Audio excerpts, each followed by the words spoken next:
I'm going to show you how to install and adjust our solid lifter pushrod conversion kits. Pushrod adjustment is one of the most frequently asked questions on our tech line.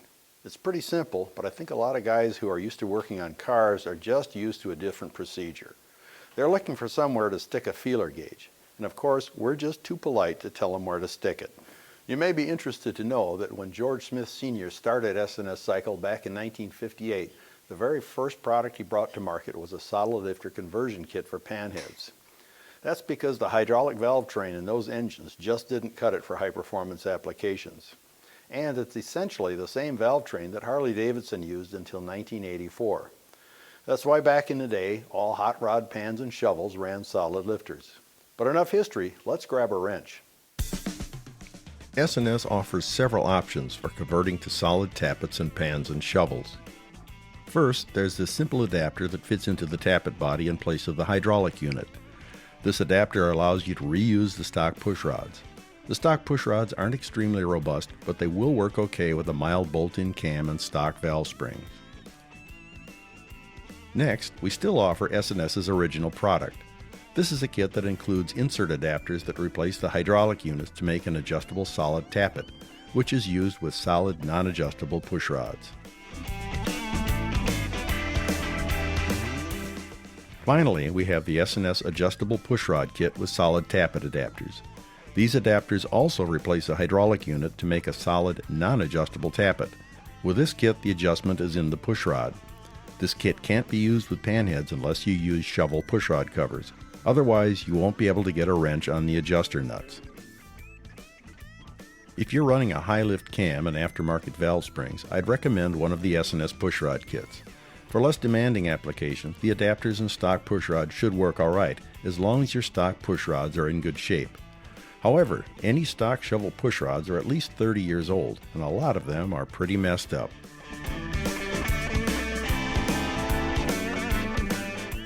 Regardless of which type of solid lifter you decide to use, they are all adjusted the same way. So, in the interest of saving time, I'm only going to show you the S&S adjustable pushrods. Once you understand how it's done, you can adjust any of them. To get at the pushrods a little easier, let's remove that air cleaner. But since this isn't an air cleaner video, we'll use magic. Let's get started. Just so we don't have any surprises, the first thing we'll do is to remove the seat so we can disconnect the ground cable from the battery. This bike has an aftermarket quick disconnect cable.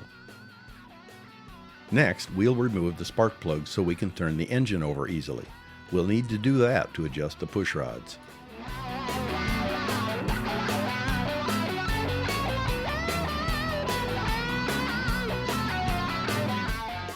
We'll jack up the rear wheel. Then we'll put the transmission into high gear.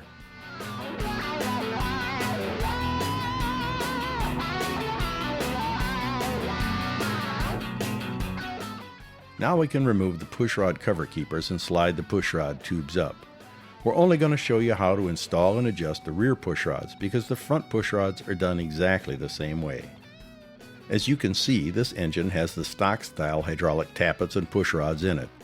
By turning the rear wheel, we turn the engine over until both rear tappets are on the heel of the cam and at their lowest point of travel.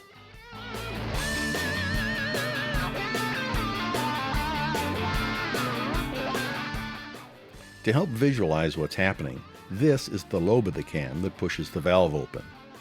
This is called the heel of the cam. It's also referred to as the base circle.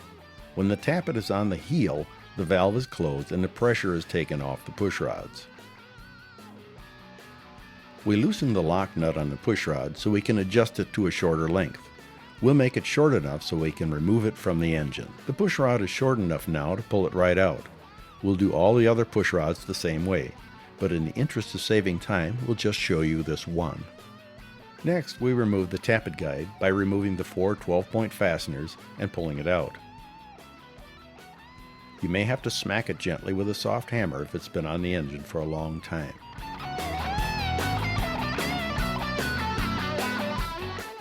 We're going to reuse these tappet bodies, so we'll note which is the intake and the exhaust so we get them back in the same position. So we remove the hydraulic unit and replace it with the S&S adapter. In the event of interference, you may have to sand the adapter so it is a snug fit, but not so tight that you need to press them into the tappet body. Next, we need to block off the oil passage in the tappet guide. First of all, the solid tappet doesn't need a pressurized oil supply. But the main reason is that an aftermarket cam with a smaller base circle may cause the tappet to go down farther in the tappet guide and uncover this oil feed hole. This will result in low oil pressure and oil leaks from the pushrod tubes, because every time the tappet is at the lowest point of travel, pressurized oil will spew out of that hole into the pushrod tube. It's pretty simple. Just run an 832 tap into the hole from the bottom of the guide and screw the 832 set screw included with the S&S pushrod kits into the hole with a little Loctite. Blow any chips out with compressed air and you're done. Since these parts are going into an engine, they need to be cleaned with solvent. A little bit of dirt in your engine can totally ruin your day. Reassemble the pushrod covers with new O-rings. You may be tempted to skip this step, but it's less work to do it now than it is to take it apart again and do it later when it leaks. Apply some assembly lube to the tappets and install them in the tappet guide. Using a new gasket, install the tappet guide in the crankcase. For 1977 and later engines, we recommend that you use a tappet guide alignment tool to start the installation. 1976 and earlier tappet blocks use tapered tappet screws which center themselves. Once the alignment tool is in place, you can torque the remaining 3 screws to 6 foot-pounds. Install the 4th screw and then tighten them all to 8 to 10 foot-pounds or 95 to 120 inch-pounds.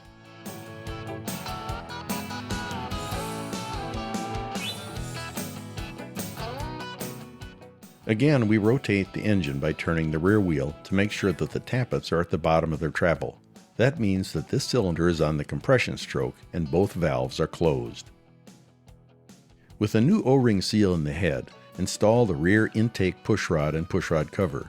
We should note here that the front exhaust pushrod is the longest, followed by the rear exhaust. The intake pushrods are the shortest.